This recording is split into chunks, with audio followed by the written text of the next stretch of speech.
اللہ علیہ وسلم نے مولا علی کو مخاطب کر کے فرمایا، اے علی، تم اور میری بیٹی فاطمہ دونوں جنت میں میرے محل میں میرے ساتھ رہا کرو گے۔ یہ شان مولا علی کی ہے۔ ایک اور حدیث سنیے گا، ایمان تازہ ہو جائے گا۔ آپ بتائیں، ہم ساری جتنے مسلمان ہیں مشتاق کس بات کے ہیں، طلبگار کس بات کے ہیں کہ جنت مل جائے، ہے نا؟ کچھ عظیم شخصیات وہ ہیں جن کی جنت مشتاق ہے، جنت جن کی مشتاق ہے، جنت چاہتی ہے وہ جنت میں آئے، انتظار میں ہے۔ اور میں نہیں کہہ رہا، سرکار دو عالم علیہ الصلوۃ والسلام فرماتے جنت تین لوگوں کی مشتاق ہے۔ وہ عظیم تین لوگ کون ہیں؟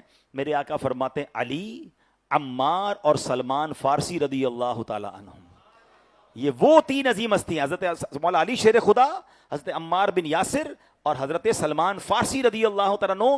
یہ وہ خوش نصیب ہے کہ جنت جن کے اشتیاق میں ہے۔ اللہ ان تینوں ہستیوں کے صدقے ہمیں بھی بلا حساب جنت میں داخلہ عطا فرمائے۔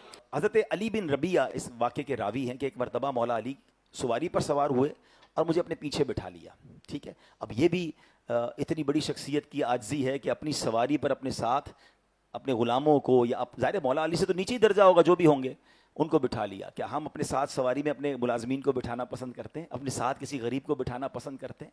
یہ بھی غور کرنا ہے۔ نبی پاک خود اپنی سواری پر اپنے غلاموں کو بٹھایا کرتے ہیں۔ مولا علی کا بھی یہ انداز تھا۔ اب سنیے، حضرت علی بن ربیعہ کہتے ہیں کہ سواری پر بٹھایا اور حرہ نامی علاقے کی طرف چل پڑے۔ چلتے چلتے آپ نے آسمان کی طرف سر اٹھایا، عرض کیا، دعا کی، اللہم اغفر لی ذنوبی انہ لا یغفر الذنوب احد غیرک۔ ترجمہ کیا ہے؟ اے اللہ پاک میرے گناہ بخش دے، بے شک تیرے سوا کوئی گناہوں کو بخشنے والا نہیں ہے۔ اور پھر مجھے دیکھ کر مسکرائے۔ مجھے بڑی حیرانی ہوئی کہ حضور آپ پہلے دعا کی، استغفار کیا، اور اب مجھے دیکھ کر مسکرائے۔ تو مولا علی شیر خدا نے پورا واقعہ سنایا۔ کہتے ہیں بات یہ ہے، ایک بار نبی پاک علیہ الصلوۃ والسلام کے ساتھ میں تھا، پیارے آقا سواری پر تھے، میں پیچھے بیٹھا تھا۔ نبی پاک اسی مقام پر آئے، پیارے آقا نے اسی طرح اللہ کی بارگاہ میں استغفار کیا، دعا کی، اور مجھے دیکھ کر مسکرائے ہیں۔ تو میں نے نبی پاک سے عرض کیا، یا رسول اللہ مجھے دیکھ کر مسکرائے کیوں ہیں؟ اب سنیے گا۔ تو پیارے آقا علیہ الصلوۃ والسلام نے فرمایا کہ اے علی، جب بندہ اللہ پاک سے اپنے گناہوں کی معافی مانگتا ہے تو اللہ پاک اس بندے سے خوش ہو کر مسکراتا ہے۔ پس میں اللہ کے اسی مسکرانے کی وجہ سے میں بھی مسکرایا ہوں۔ ہائے ہائے ہائے، کاش یہ بات سمجھ آ جائے۔ پہلے تو ذرا مولا علی کا عشق دیکھو۔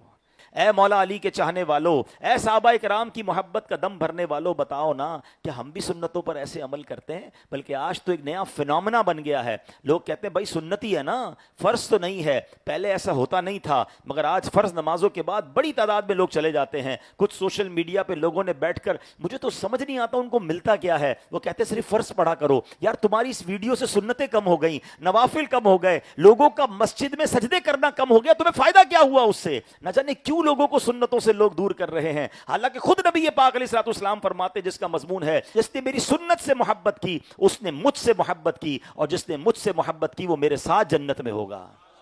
سنت تو آقا کے ساتھ جنت میں جانے کا راستہ ہے۔ اور ادھر لوگ کہتے ہیں جناب مولانا صاحب سنت ہی ہے نا، فرض تو نہیں، ہم جا رہے ہیں۔